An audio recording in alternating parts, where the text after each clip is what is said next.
Sevgili Motobox dostları, bugün Motobox olarak bayiliğini yapmakta olduğumuz Lambretta markasının 2024 yılında piyasaya sürülen X serisinden 250'lik X250'yi, Lambretta X250'yi tanıtmak istiyorum. Geniş bir tanıtımı henüz tam yapılmadı. Çok yeni bir makina. Biz de o nedenle bütün özellikleriyle tanıtmak istiyoruz ki bu sınıfta, retro sınıfta bir makine almak isteyen, bir scooter almak isteyenler için yol gösterici olsun. Biz bilgileri verelim. Elimizden geldiğince deneyimimizle siz de fikirlerinizi oluşturun o bilgiler üzerine. Seçimlerinizi yapabilin. Biz çok beğendik açıkçası kullanımını. Öncelikle şeyden bahsetmek istiyorum. Yani bu sınıfta İtalyan tarzı olup böyle retro hem de modern çizgileri birleştiren, yani hem moderne atıfta bulunan hem geçmişe atıfta bulunan ikisini de birleştiren çizgide bir makine yoktu. Bu X serisi 125 cc'si var, 250 cc'si var ve 300 cc'si var. X125 ve X250, X300 bu X sınıfı. Zaten çarpının anlamı da hani eskiyle yeniyi çarpıştırmak anlamında gelen bir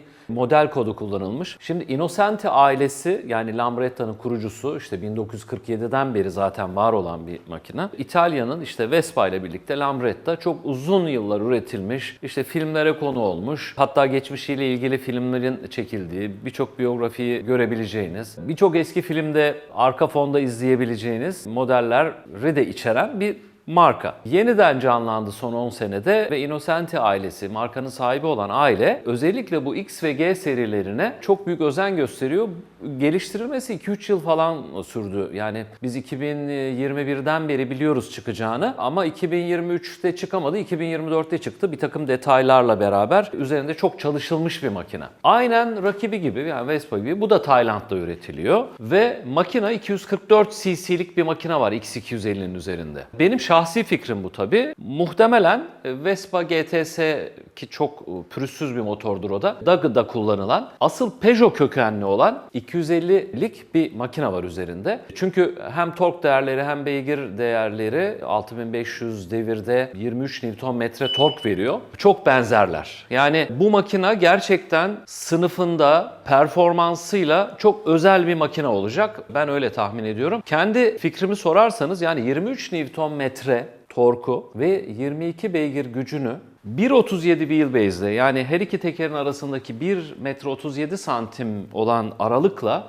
verdiği zaman 12 inçlere ve bunu da bütünleyen çift taraflı süspansiyonla verdiği zaman, ki çift kollu askı var burada görüyorsunuz, her iki taraftan da tuttuğu zaman sanki böyle 13-14 inç bir makine kullanıyormuşçasına, ağırlığının da verdiği etkiyle çok keyifli bir makine. Ben ilk kullandığımda şaşırdım hakikaten. Çünkü bir enduro gidonu var. X300'den de biliyoruz. Zaten şasi aynı. Yani X300'de, X250'de ve X125'te şasiler aynı. Tamamen tek şasi üzerine kurulu. 165 kilogram kuru, 7,5 litre depo hacmi var. 172,5 diğer sıvılarla birlikte, yağ, antifrizi vesairesiyle birlikte 175 kilogramlık bir ağırlığı var. Tabii çelik giydirmenin, tüm bu gördüğümüz tüm gövde çelik, büyük bir boru şasenin üzerine kurulu çelik. O nedenle de orta, özellikle konsol, orta yükselti baktığınız zaman çok büyük bir rigidite de sağlıyor. Bunlarla beraber baktığınız zaman motor gerçekten şehir içinde olsun, günübirlik gezilerde olsun çok keyif verecek bir motor. Geniş bir enduro gidonu var. Büyük bir denge sağlıyor. Yani ben bu hacimde bir motor oturduğumda bir anda şaşırıyorsunuz, yani bu kadar geniş bir şey gidon tuttuğunuz zaman. Bu genişlik, ki bu arada totalde de 740 mm, yani 74 santim genişliği var omuz genişliği baktığınızda. Sizi trafikte çok rahat ettirecek bir genişlik. Genellikle 80 santimetrenin altı artık normalde neredeyse omuzlarınızı biraz da içeriye çekmişsiniz gibi oluyor ama yani rahat bir şekilde oturduğunuzda araçların arasından geçebilecek ya da keskin dönüşlerde size rahatlık sağlayacak bir genişlik, 80 santimin altı. Burada da 74 santimetre bir genişlik var. Dediğim gibi çok kaliteli malzemelerden oluşuyor. Bu arada gerçekten ayna tasarımı olsun, bağlantıları olsun, detayları göreceksiniz. Çok uzun süre ve özenle geliştirilmesinin bütün dizayn üzerinde ve malzeme kalitesi üzerinde bütün detaylarda bunu hissedeceksiniz, kanıtlarını. Gerekse bu buton kaliteleri ayrıntılarda göreceksiniz biraz sonra. Gerekse bu ayna detayları ve bağlantı yerlerindeki kaliteyi daha oturduğunuz anda hissediyorsunuz. Dediğim gibi çok rahat oturabildiğiniz geniş bir gidonla 250 cc'nin yani 244 cc ama 250'lik bir makine üzerinde olduğunuzu hissettiğiniz 175 kilo ağırlığa rağmen. Çünkü torku çok iyi yani 23 Nm. Genelde bu sınıfta 20-22 Nm torklarda oluyor. Burada bir 23 Nm tork var. O da zaten daha önce ağırlıkların 150 kilolar civarında olduğu zamanlara göre şu andaki bu çelik gövdenin getirdiği ağırlığı taşıyabilmesi için tork değeri de artırılmış. Biraz detay giriyorum ama genellikle bu tür özel makinalara ilgi duyanlar da teknik detaylara da ilgi duyuyorlar diye düşünüyorum. O nedenle biraz detay vermek istiyorum. Gerçekten bunun bir karşılığı yok şu anda 250 cc'de. Zaten İtalyan tarzı bütün kalite kontrolleriyle şöyle baktığınız zaman çok güzel üretilmiş bir makina. Birçok rengi var. Bu turuncuyu eskiye atıfta bulunduğu için çok sevdik ve showroom'umuzda bulunduruyoruz. Göreceksiniz işte sarısı, mavisi, kan portakal rengi, kırmızı gibi ama işte gerçekten böyle greyfurtla kırmızı portakal rengi çok güzel bir güçlü bir kırmızısı da var. Beyazı gibi X serisinin çok güzel renkleri de var. Detaylara baktığımız zaman biraz sonra zaten göreceksiniz hani şuradan da açıyorum ama da far dizaynı da görüyorsunuz hegzagonal bir yapıda böyle altılı. Hem geçmişe bir göndermede bulunuyor fakat İçerideki LED aydınlatma çok güçlü. Zaten Lambretta aydınlatmasıyla bayağı yer etmiş durumda. Tüm dünyada bu işle ilgili olan kişiler hep bunu söylüyorlar. Benim şahsi fikrim de öyle bizim. Çok güçlü bir aydınlatması var. Bakın şimdi bir çalıştıracağım. Hem sesini duyalım hem de aydınlatmanın gücünü görün.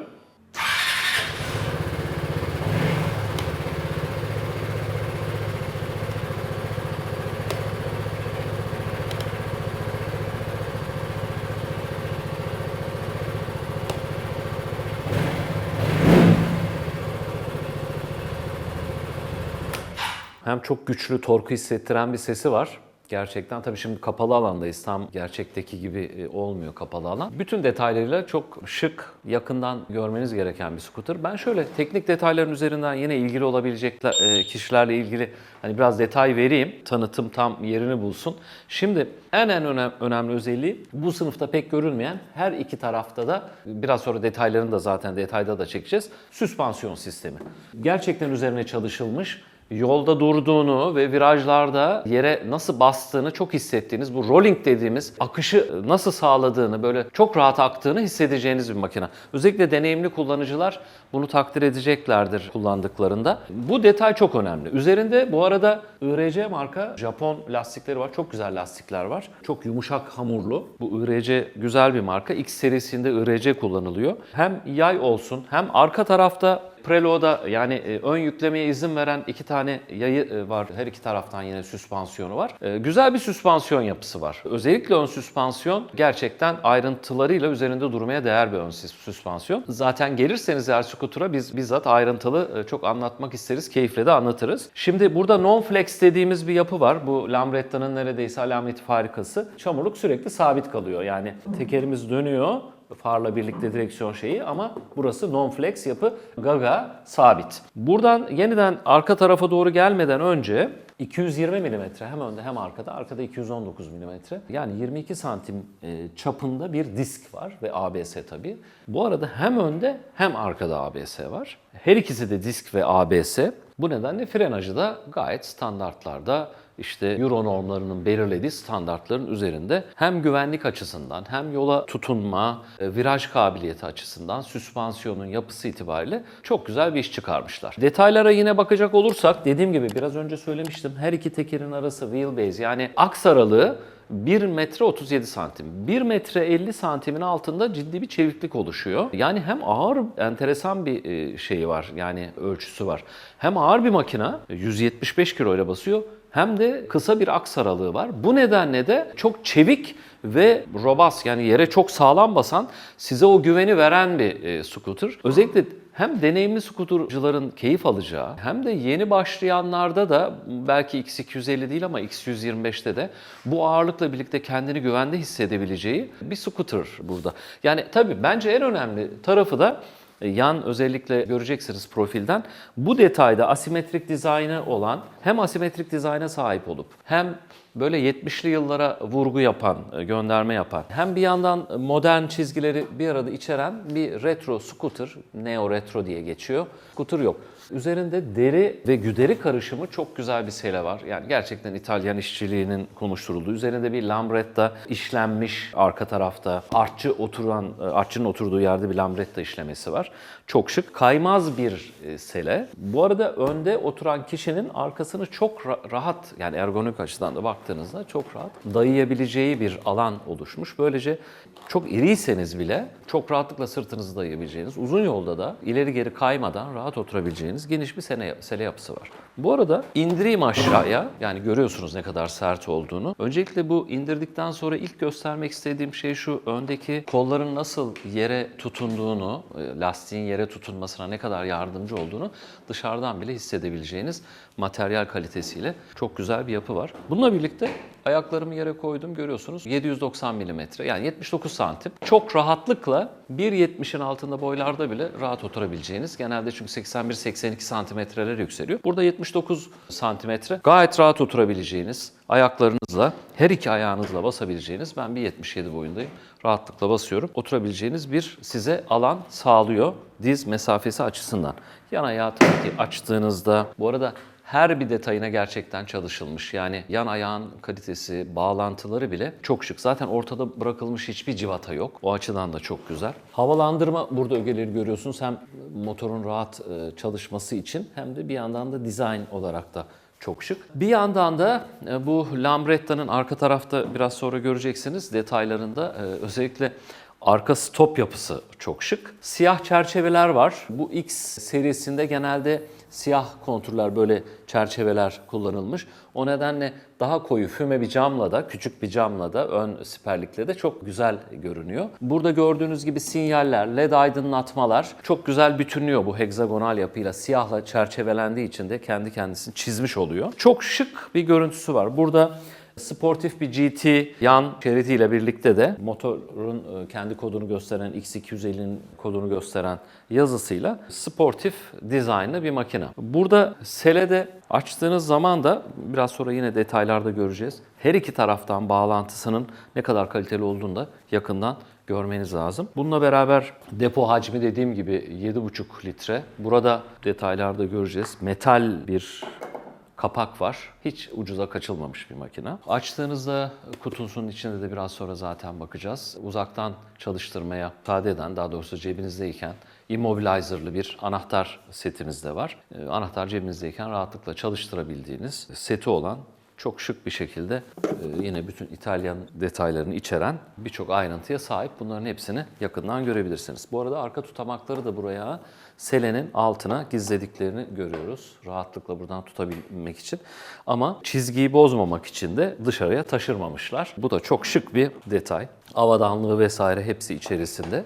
Bu arada arkada oturan kişi için de, eğer ikili gezecekseniz, genelde bu sınıftaki scooterlarda arkada oturan kişi çok rahat etmez. Ama burada bakın, ben tabii şöyle yanda çok sağlam olduğu için rahatlıkla basabilirsiniz. Burada mat siyah metaller kullanılmış ve taraklı, ayağınız kaymasın diye üzerinde. Çok güzel. Genelde bu sınıfta arkada oturan kişi, yani şöyle oturduğunda hep ayaklarını buralara koymak zorunda olur böyle retro makinalarda. Ama burada rahatlıkla ayağını koyabileceği, rahat oturabileceği ve rahat tutunabileceği bir alan var ikinci kişi için. Öndeki kişi için de dediğim gibi yan taraflarda kaymaz güdörisi, ortası havalandırılabilir bir patch çalışılmış ince delikli bir deriyle çok güzel de bir dizaynı var ve oturumu da gayet rahat arkadaki kişi için. Bunun dışında dediğim gibi ana ölçülere baktıktan sonra hem egzozun kapağı ve dizaynı, yan profilden baktığınız zaman çok güzel bir çizim. Şimdi bunu da detaylarda göreceğiz. Siyah bir kapakla kapatılmış. Üzerinde Lambretta çizgisiyle beraber görüyorsunuz. Burada ayaklıkları buradan da açıp kapatalım. Akünün olduğu bölgede de Lambretta'nın çok güzel bir amblemi var. Yakında onu da göreceksiniz zaten.